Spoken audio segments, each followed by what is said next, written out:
तो super heroes अपनी super power के साथ क्या नहीं कर सकते। देश बदल सकते हैं, दुनिया बचा सकते हैं, लेकिन इसके अलावा भी उनकी अपनी एक पर्सनल लाइफ होती है। अब जिसमें ये कोई रूल नहीं है कि वो अपनी पावर तब तक यूज नहीं कर सकते जब तक कुछ गलत नहीं हो रहा हो। लेकिन तब क्या होगा जब यही सुपर हीरोज अपनी सुपर पावर का यूज अपनी फैंटेसीज, डिजायर, फैंटेसीज और लस्ट को पूरा करने के लिए यूज करने लगे। और ऐसा हमें कई बार कॉमिक्स में होता हुआ भी दिखा है, जहाँ हीरोज ने अपनी पावर का यूज सिर्फ अपनी लस्ट और फैंटेसीज को पूरा करने के लिए किया है। और आज हम मैन ऑफ कल्चर बन के जानेंगे उन सुपर हीरोज के बारे में वो use their power for lust and sex. तो नंबर 1 पर आते हैं मार्वल के सबसे पुराने कपल में से एक हैंक पिम और जेनेट वैन डाइन। अब इन दोनों कैरेक्टर्स के पास साइज अल्टरेशन और मॉलिक्यूलर मास मैनिपुलेशन की पावर है। इन शॉर्ट ये अपना साइज छोटा या बड़ा कर सकते हैं। अब इस पावर का यूज इन्होंने अपनी डोमेस्टिक लाइफ में बहुत ही नॉन ट्रेडिशनल तरीके से किया है, जहां एक बार तो इन्होंने अपनी पावर का यूज इतनी एक्सप्लिट और अडल्ट तरीके से किया कि कॉमिक्स से वो पूरा पैनल ही डिलीट करना पड़ गया। तो एवेंजर्स कॉमिक्स इशू 71 के अंदर हमें दिखाया जाता है कि वेगस के अंदर हैंक और जेनेट अपनी वेकेशन बना रहे होते हैं, जहां हमें दिखाया जाता है कि जेनेट हैंक से कह रही होती है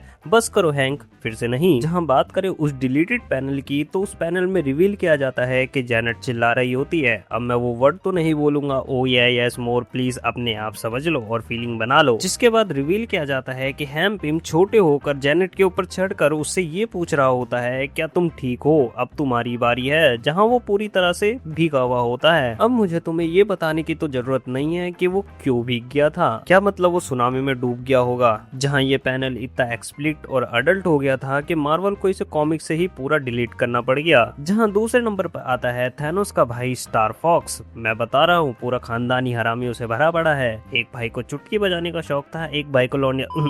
तो कॉमिक्स में स्टार फॉक्स के पास एक स्पेसिफिक पावर है जिससे वो किसी भी पर्सन के ब्रेन के प्लेजर सेंटर को मैनिपुलेट कर सकता है। इन शॉर्ट उन्हें सेड्यूस कर सकता है। जहां स्टार फॉक्स ने पूरे यूनिवर्स में अलग अलग प्लेनेट पर ट्रैवल करते वक्त इस एबिलिटी का यूज डायरेक्टली अपनी पर्सनल डिजायर और एब्सोल्यूट लस्ट को सेटिस्फाई करने के लिए किया है। जहां वो सामने वाले के न्यूरल सेल्स को टारगेट करके इंस्टेंट फिजिकल अट्रैक्शन बिल्ड करता था, वो भी बिना उनके कंसेंट के। और बाद में तुम्हें पता ही है क्या होता था।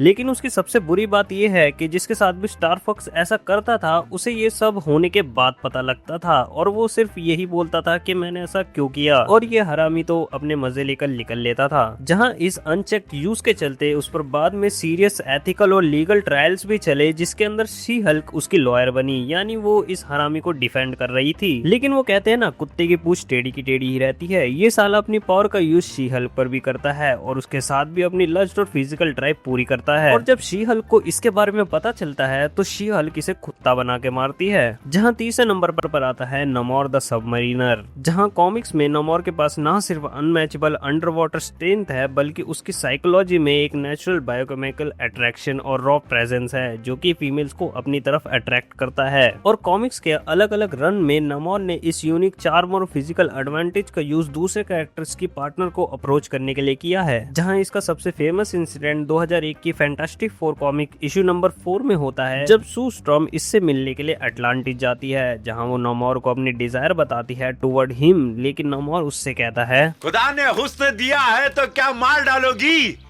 हमको नहीं दोगी तो क्या अचार डालोगी। जिसके बाद वो सू स्ट्रॉम को अपनी फिजिकलनेस और चार्म से सीड्यूस करता है और उसके साथ अपनी लस्ट और फैंटेसीज को पूरा करता है।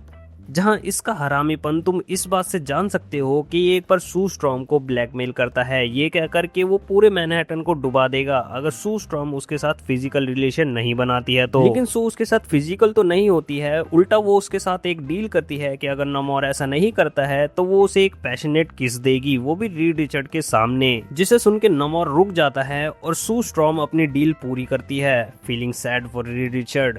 बहन की लोड़ी क्या कमी रह गई थी मेरे पे।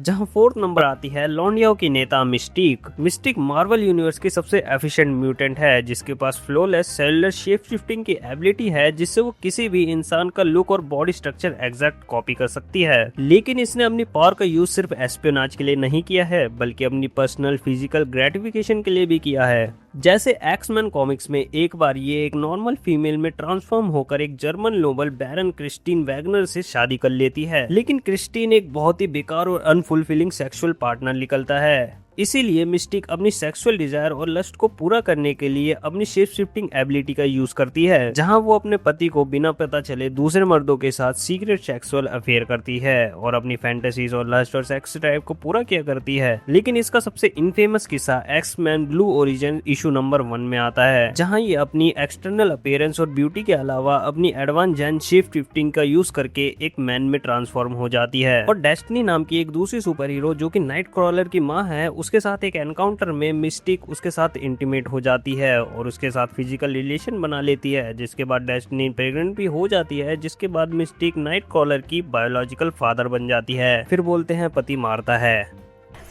बैंड की लोडी राउंड।